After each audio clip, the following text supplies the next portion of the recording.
नागरी सुविधांचं व्यवस्थापन करण्याची जबाबदारी असलेल्या नागपूर महानगरपालिकेलाच आता अधिकारी आणि कर्मचाऱ्यांची मोठी कमतरता भासते आहे।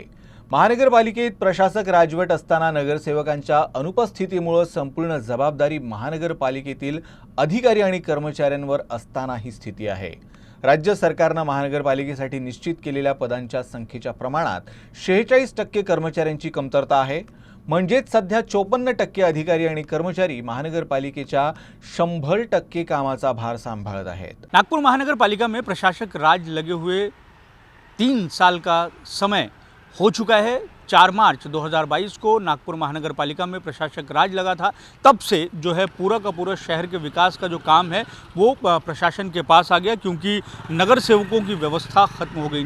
नागपुर महानगरपालिका के चुनाव कब होंगे और कब फिर से जो है नगर सेवकों की व्यवस्था लागू होगी, इसे लेकर अब भी संशय है, क्योंकि अब भी जो मसला है वो सुप्रीम कोर्ट में प्रलंबित है। सुप्रीम कोर्ट में सुनवाई शुरू है। सुप्रीम कोर्ट का जजमेंट आने के बाद में उस दिशा में कामकाज होगा और नागपुर महानगरपालिका के चुनाव होंगे। लेकिन मौजूदा दौर में जिस तरीके से नगर सेवकों की व्यवस्था नहीं है और नगर सेवक जो है नागरिकों की समस्या को सुलझाने के लिए एक मजबूत कड़ी माने जाते हैं, लेकिन 30 सालों से जो है प्रशासन पूरा का पूरा इस काम को कर रहा है। जो सरकारी कर्मचारी हैं नागपुर महानगरपालिका के और प्रशासन के जो अधिकारी हैं उनके जिम्मे ये पूरा काम है, लेकिन नागपुर महानगरपालिका खुद ही कर्मचारी और अधिकारियों की भारी कमी से जूझ रही है। 40% जो पद हैं अधिकारियों के, कर्मचारियों के, वो नागपुर महानगरपालिका में रिक्त हैं। ऐसा माना जाता है लोकल बॉडीज़ को लेकर कि जो नगर सेवकों की जो व्यवस्था होती है उसके माध्यम से नागरिकों की जो समस्याएं हैं वो व्यापक तौर से सुलझाए जाने की ये एक पूरी की पूरी प्रक्रिया का हिस्सा नगर सेवक होते हैं। लेकिन 3 साल से ऐसी कोई व्यवस्था नहीं है और नागपुर शहर में नगर सेवकों की व्यवस्था नहीं होने की वजह से जो है वो ये भी कई बार दिक्कतें ये भी सामने आई कि जो नागरिकों के प्रश्न हैं उनकी सुनवाई कहीं ना कहीं नहीं होती है। विधानसभा चुनाव से पहले हमने देखा कि किस तरीके से जो शहर के बड़े नेता हैं वो यहाँ पर पहुँचे थे और उन्होंने जनता दरबार लगाया था नागरिकों की समस्याओं को लेकर। तो मौजूदा दौर में जो 46% जो पद हैं वो अब भी रिक्त हैं।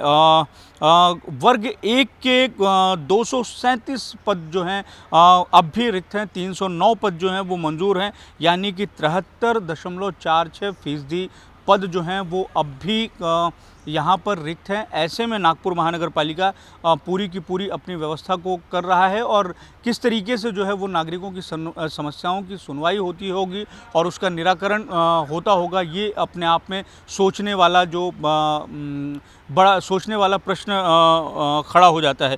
17,981 जो पद हैं वो नागपुर महानगरपालिका में मंजूर हैं। उसमें से 8,408 जो पद हैं उस पर मौजूदा समय में कर्मचारी और अधिकारियों की नियुक्ति है। 40% से अधिक जो है वो यहाँ पर कर्मचारी और अधिकारियों की नियुक्ति नहीं है। ऐसे में एक बड़ी समस्या और बड़ी चुनौती प्रशासन के लिए भी है। मौजूदा दौर में जिस तरीके से व्यवस्था है कि नगर सेवक नहीं है, ऐसे में प्रशासन पर ये पूरी की पूरी जिम्मेदारी है कि वो नागरिकों की समस्याओं को दूर करे। लेकिन 40% कर्मचारियों की अगर कमी रहेगी, ऐसे में किस तरीके से नागपुर महानगरपालिका कामकाज कर रही होगी, ये भी अपने आप में सोचने की बात है। हालांकि नागपुर महानगरपालिका की जो अपनी व्यवस्था है वो चल रही है, लेकिन जिन पदों पर अभी रिक्तियां हैं, अगर उतने पद जो सरकार की तरफ से मंजूर है, अगर उतने पदों की भर्ती रहे तो संभव है कि बहुत बेहतर तरीके से और व्यापक तरीके से नागपुर में कामकाज हो सकता है। वीडियो जर्नलिस्ट मिथुन आदमने के साथ दिव्येश द्विवेदी, यूएसएन न्यूज़, नागपुर।